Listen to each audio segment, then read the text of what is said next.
여러분 안녕하십니까? 2월 5일 수요일 뉴스투데이 강원입니다. 신종 코로나 바이러스 확산 우려에 지역 상경기는 한껏 위축된 모습입니다.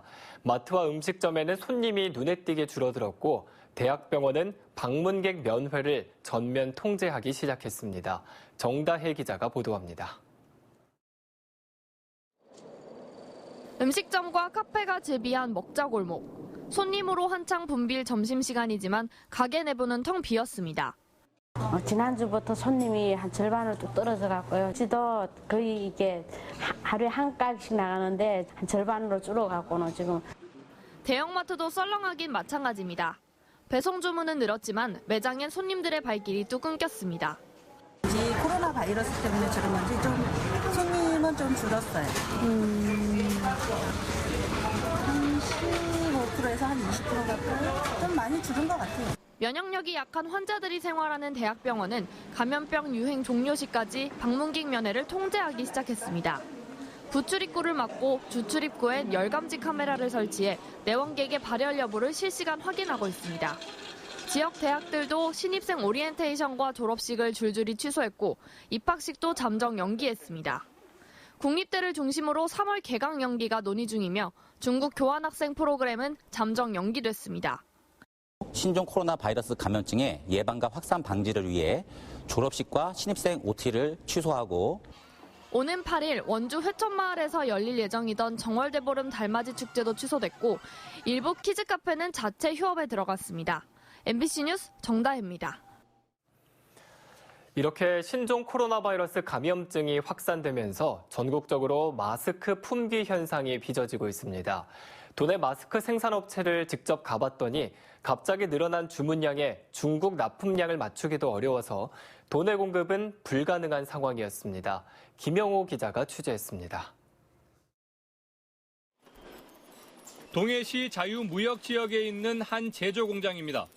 여성용 생리대를 주로 생산하는데 지난달부터는 마스크 생산에 전 직원이 투입됐습니다. 이 공장은 하루에는 5만 개, 한 달에는 60만 개의 마스크를 생산할 수 있는데 주문 물량을 맞추지 못해 국내에 공급할 여력이 없습니다. 공장 한쪽에서는 강원도가 중국 자매 결연 도시로 보내기 위해 주문한 마스크를 포장하는 작업이 한창입니다. 강원도가 주문한 양은 이 공장에서 한 달 동안 생산할 양의 절반인 30만 개이고 나머지 물량도 중국 업체가 주문을 끝낸 상태입니다. 하루에도 수십 통의 전화 구매 문의가 들어오고 있지만 생산 시설을 증설할 엄두는 내지 못하고 있습니다. 국내에다가 유통을 하겠다고 오다를 가지고 오는 사람이 현재 하나도 없습니다. 강원도에서 좀 정말 신경을 써주면 뭔가 정책을 좀 해서 강원도민들한테 언제든지 제품들을 어느 때라도 필요로 할 때 도해서 제공해 줄 수 있는 시설들을 갖추면 저는 좋을 거라고 생각은 합니다. 이곳 의료용 마스크의 가격은 개당 330원으로 통상적인 국내 마스크 도매 가격과 비슷합니다. 일반 시민들은 중대형 마트에서조차 마스크를 사지 못하고 있고 지자체들도 도내 마스크 공장에서 물건을 구하지 못하고 있습니다. 빨리 생산율이 좀 높아져서 1차적으로 받도록 하고 그게 좀 지연될 경우에는 좀 빨리 그 납품할 수 있는 그 관내 업체 쪽으로 좀 물건 납품 받도록 하겠습니다. 사태 장기화에 대비해 안정적으로 마스크 물량을 확보하는 지자체의 대비가 필요합니다. MBC 뉴스 김영호입니다. 강원도 내에서 신종 코로나 의심 환자가 생기면 먼저 국가지정 격리병원인 강원대병원과 강릉의료원으로 이송이 되는데요. 이 두 병원에는 의심 환자 전용 구급차인 음압 구급차가 없어서 감염병이 발생됐을 때에는 다른 병원에서 빌려 써야 하는 형편이라고 합니다. 김상훈 기자가 취재했습니다. 신종 코로나 등 감염병과 관련된 도내 국가지정 입원치료 병상은 강원대병원과 강릉의료원 두 곳에 있습니다. 국가지정 병상이 최우선이지만 자리가 없을 경우 수도권 등 인근 병원으로 환자를 옮겨야 합니다. 하지만 정작 환자가 격리되는 강원대병원과 강릉의료원에는 감염병 환자를 이송하는 특수 음압 구급차가 없습니다. 이 때문에 국립중앙의료원은 지난 1일 부랴부랴 국가지정 병상을 기준으로 음압 구급차를 재배치하라는 공문을 지자체와 병원 등에 발송했습니다. 메르스 사태 이후 보건복지부는 권역응급의료센터를 대상으로 음압구급차를 배치했는데 정작 비슷한 신종 코로나 사태가 터지자 음압구급차를 다시 배치한 겁니다. 이곳은 강원대학교 병원 주차장입니다. 이 차는 감염병 확진 환자를 이송할 때 사용하는 음압구급차인데요. 보시는 것처럼 한림대학교 병원에서 급하게 재배치됐습니다. 도내 음압구급차는 한림대병원에서 강원대병원으로, 강릉 아산병원에서 강릉의료원으로 임시적으로 옮겨졌습니다. 병상 수가 많은 권역응급의료센터에만 3억 상당의 음압구급차를 예산으로 지원하고 감염병 의심 환자를 이송하는 국가지정 의료기관은 배제됐기 때문입니다. 이렇다 보니 국가지정 의료기관은 감염병 사태 때마다 음압구급차를 빌려야 하는 상황에 놓였습니다. 도에서는 현재와 같은 감염병 사태에 대비해서 국가지정격리병원에도 음압구급차를 배치할 수 있도록 관계부처에 건의를 하겠습니다. 국가가 격리병상을 지정해놓고 실질적으로 환자를 이송할 수단에 대해서는 외면하고 있습니다. MBC 뉴스 김상훈입니다. 지난해 춘천에서 반세기 만에 천연기념물인 장수하늘소 유충이 발견됐습니다. 이후 환경부가 서식지 보호를 위한 조사에 들어갔는데 함께 참여한 전문가들이 발견 지점에서 장수하늘소가 서식했다는 것에 의문을 제기하고 있습니다. 보도에 조성식 기자입니다. 지난해 8월 장수하늘소 서식이 확인된 춘천시 북산면. 천연기념물이자 멸종위기종으로 자연에서 발견된 것은 46년 만입니다. 하지만 환경부는 발견된 지 2달 넘게 장소조차 모르고 있다가 석 달이 지나서야 뒤늦게 서식환경 조사를 목적으로 현장을 찾았습니다. 멸종위기종 보건센터 전문가 3명과 관련 교수 등 외부 전문가 2명이 조사에 동행했습니다. 그런데 발견 지점에서 장수하늘소 유충이나 서식 흔적을 전혀 찾지 못했고 한 전문가는 서식 환경에 적합하지 않다는 의견서를 제출한 것으로 알려졌습니다. 해당 야산의 나무들이 대부분 수령이 50년도 안 된 어린 숲인데다 버드나무 등 발견된 나무의 직경이 가늘어 13cm에 달하는 유충 여러 개체가 서식하기 어렵다는 설명입니다. 유충이 어디서 나무에서 나온 흔적이 있어야 되는데 그 산에 있는 어느 나무도 장수하늘소가 살았던 탈출공이 없는 거죠. 이 탈출공이 없다는 얘기는 뜬금없이 나타났다는 겁니다. 원주지방환경청은 장수하늘소가 발견된 2곳 가운데 한 곳만 다녀왔다며 앞으로 정밀조사를 실시해 야생동물 보호구역 지정 여부를 판단하겠다는 입장입니다. 3월부터 12월까지 국립멸종위기종 보건센터에서 서식지 적합 여부 등 생태 기초 조사와 서식지 정밀 조사를 추진할 계획입니다. 장수하늘소 6개체가 한 번에 발견되는 전례 없는 일이 발생했지만 전문가들은 여러 의문을 제기하고 있는 상황. 환경부와 문화재청 등 관련 기관들이 각자가 아닌 합동으로 조사할 필요성이 대두되고 있습니다. MBC 뉴스 조성식입니다. 신종 코로나 바이러스 사태로 소상공인들의 타격이 점점 커지고 있지만 강원도가 대책 시행에 소극적인 태도를 보이고 있습니다. 신종 코로나 감염 확산을 염려한 관광객들이 예약을 취소하는 사태가 잇따르면서 음식과 숙박, 운송업 등 지역 경제가 큰 타격을 입고 장기화 조짐을 보이고 있지만 강원도는 피해 상공인에 대한 대책 시행을 주저하고 있습니다. 이에 대해 강원도는 현재 모니터 결과 신종 코로나 확산으로 인한 피해가 구체화되지 않은 데다 차단 방역이 계속해서 이어지고 있어 소비 촉진을 포함한 경제 활성화 대책을 실행해도 효과가 미미할 것이라는 입장을 밝혔습니다. 신종 코로나 사태로 외국인 관광객 입국이 잇따라 취소되는 가운데 강원도가 인도네시아 단체 관광객 포상 관광을 계획대로 진행하겠다는 뜻을 밝혔습니다. 강원도는 오는 18일까지 인도네시아 MCI 그룹 임직원 5천여 명이 순차적으로 정선을 찾는다며 예정대로 포상 관광을 진행하겠다고 밝혔습니다. 도 관계자는 인도네시아의 경우 아직 신종 코로나 바이러스가 발생하지 않은 데다 인천공항부터 숙소까지 열 감지기 등 추가 안전 대책을 마련해 추진하게 됐다고 덧붙였습니다. 신종 코로나 바이러스 확산을 막기 위해 교육 행사가 잇따라 취소되는 가운데 도내 학교장 워크숍이 사흘에서 이틀로 축소 개최됩니다. 강원도 교육청은 새학기를 앞두고 학교장들이 교육 정책을 공유하는 시간은 필요하다고 보고 오늘부터 이틀 동안 강원진로교육원에서 700여 명이 참여하는 학교장 워크숍을 열기로 했습니다. 다만 방학 중 중국을 방문한 학교장은 연수에 참석하지 않도록 하고 참석자들은 마스크를 준비하도록 하는 등 예방 조치를 취했다고 밝혔습니다.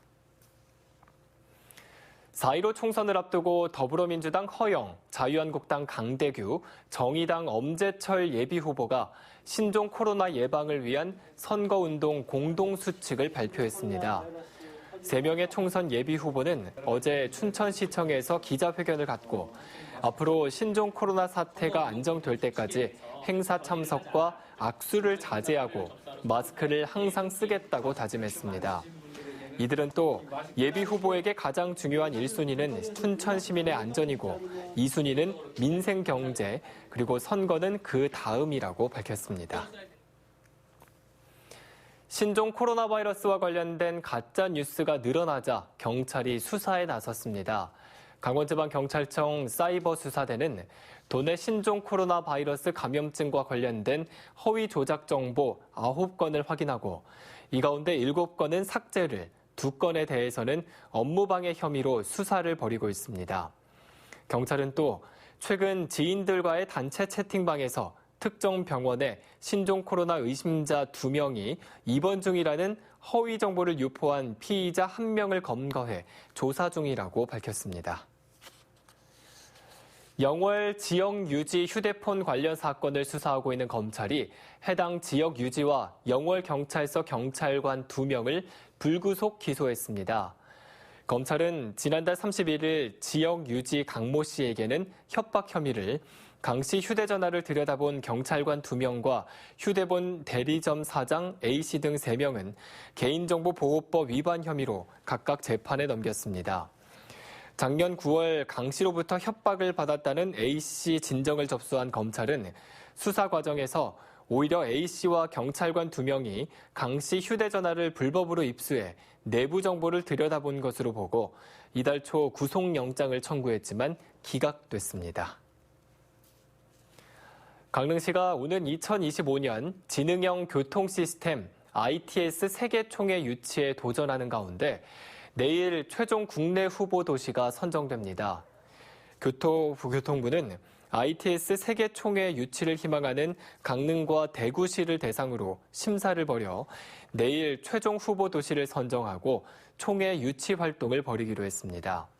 강릉시는 동계올림픽 레거시를 활용하겠다는 내용의 유치 신청서를 엊그제 국토교통부에 제출한 바 있습니다. 강릉 국민체육센터 수영장이 2019년도 전국 최우수 공공체육시설로 선정됐습니다. 강릉 관광개발공사에 따르면 문화체육관광부가 전국에서 응모한 36개 공공체육시설을 대상으로 경영관리, 운영 활성화, 시설관리 실적을 평가한 결과 강릉 국민체육센터 수영장이 최우수 평가를 받았습니다. 이에 따라 문화체육관광부 장관 표창과 우수 공공체육시설 지정 동판, 그리고 선진체육시설 견학 특전 등을 받게 됐습니다. 지난 2009년 준공된 강릉 국민체육센터 수영장은 연간 30만 명 정도가 이용하고 있습니다. 동해시가 해파랑길 구간의 시설물 정비에 나섭니다. 동해시는 보행자 안전을 확보하고 쾌적한 산책로를 조성하기 위해 해파랑길 34코스의 구간을 망상에서 옥제 구간, 망상에서 옥계 해변으로 변경하기로 했습니다. 또 하평 해변에서 기세마을까지는 5천만 원을 들여 안전시설을 보강할 예정입니다. 동해시 관내 해파랑길은 추암 해변에서 묵호역까지 33코스와 망상에서 옥계 한국여성수련원까지 34코스 등 모두 27.1km가 해당됩니다.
지난달 강원 지역 소비자 물가지수가 설 명절 소비의 영향으로 2% 이상 급등한 것으로 나타났습니다. 강원지방통계지청에 따르면 1월 강원 소비자 물가지수는 지난해 같은 기간에 비해 2.1% 상승했습니다. 이 같은 이유는 설을 맞아 배추와 무 등 농축수산물 지수가 3.8%나 급등한 것을 비롯해 휘발유와 경유 등 공업제품 가격 지수도 2.3% 올랐기 때문으로 풀이되고 있습니다. 춘천시가 읍면과 중앙시장을 오가는 마을버스의 노선을 읍면과 시 외곽까지로 조정하기로 했습니다. 춘천시는 마을버스 배차 간격을 줄여달라는 요구가 많았다며 마을버스가 시 외곽 한승 정류장까지만 운행하면 지금보다 운행 횟수가 50%가량 늘어난다고 밝혔습니다. 또 노선 조정의 문제로 거론되는 환승 불편을 줄이기 위해 도우미 배치와 실내형 승강장 등을 구축할 계획입니다. 춘천시는 마을버스 노선 조정 시기를 오는 26일로 잡고 있습니다. 이재수 춘천시장이 시내버스 완전 공영제 요구에 대해 지금은 공영제에 대해 논의할 때가 아니라며 선을 그었습니다. 이재수 시장은 기자간담회를 통해 누구를 위한 시내버스 공영제냐며 시민들의 버스 이용률을 높여야 공영제 요구도 설득력이 있다고 말했습니다. 이 시장은 현재 경영난을 겪고 있는 춘천 시민버스 문제도 버스 이용률이 20%대로 높아지면 해소될 것이라며 노선 개편과 서비스 개선으로 이용률을 높이는 데 최선을 다하고 있다고 밝혔습니다. 원주 KBS 방송국 폐지를 반대하는 청와대 국민청원운동이 다음 달 1일까지 진행됩니다. KBS 원주방송국 폐지 반대 범시민대책위는 원주시청에서 기자회견을 열고 지방정치와 권력을 감시하는 지역방송국 통폐합을 막기 위한 청와대 국민청원에 많은 시민들이 동참해달라고 호소했습니다. 국민청원은 원주를 비롯해 통폐합 처지에 놓인 7개 지역과 함께 진행되며 이에 앞서 지난 31일에는 5,500명의 시민 서명을 받아 방송통신위원회에 폐지 반대 시민 의견서를 제출한 바 있습니다. 신종 코로나 바이러스의 확산 우려가 커지면서 지역 단위 행사가 잇따라 취소되고 있습니다. 홍천군 보건소는 신종 코로나 바이러스를 예방하기 위해 경로당을 중심으로 실시하는 어르신 건강 증진 프로그램과 찾아가는 맞춤형 건강 100세 프로그램을 중단한다고 밝혔습니다. 또 신종 코로나 바이러스 확산에 대한 불안감을 해소하기 위해 선별 진료소와 긴급 연락 체계를 가동해 올바른 예방 수칙과 정보들을 제공하기로 했습니다. 지역 주민과 행정기관을 이어주는 마을 이장들을 위해 건강검진비가 지원됩니다. 인제군은 마을 이장에 대한 지원 조례를 근거로 지난해에 이어 올해는 짝수년도 출생 이장 50명을 대상으로 1인당 30만 원씩 건강검진비를 지원하기로 했습니다. 특히 올해는 취약한 의료시설을 고려해 인제군에서 협력병원을 지정할 뿐만 아니라 이장이 원하는 병원을 선택할 경우 직접 검진 비용을 지불하게 됩니다. 정의당 강원도당 학생위원회는 강원대학교 총장 선거와 관련해 모든 대학 구성원이 동등한 선출권을 가지지 못하는 것은 매우 비민주적이라는 입장을 발표했습니다. 특히 전체 반영 비율로 환산하면 학생은 3.3%에 불과해 사실상 교수가 총장 선출권을 갖고 직원과 학생들을 들러리로 세우고 있다고 주장했습니다. 또 교원공무원법에 합의 당사자가 교원으로 돼 있어 강릉 원주대의 학생 투표 반영 비율도 3.5%에 불과하다며 대학 구성원의 동등한 선출권이 제도적으로 보장돼야 한다고 밝혔습니다. 춘천 마을 공동체 지원 사업 사전 설명회가 내일 춘천시청 민방위 교육장에서 열릴 예정입니다. 마을 공동체 지원 사업은 5명 이상의 시민이 동네 공동체를 위해 필요하다고 인정되는 사업을 계획하면 춘천시가 최대 500만 원의 보조금을 지원하는 사업입니다. 이상으로 뉴스투데이 강원을 마칩니다. 시청해주신 여러분 고맙습니다.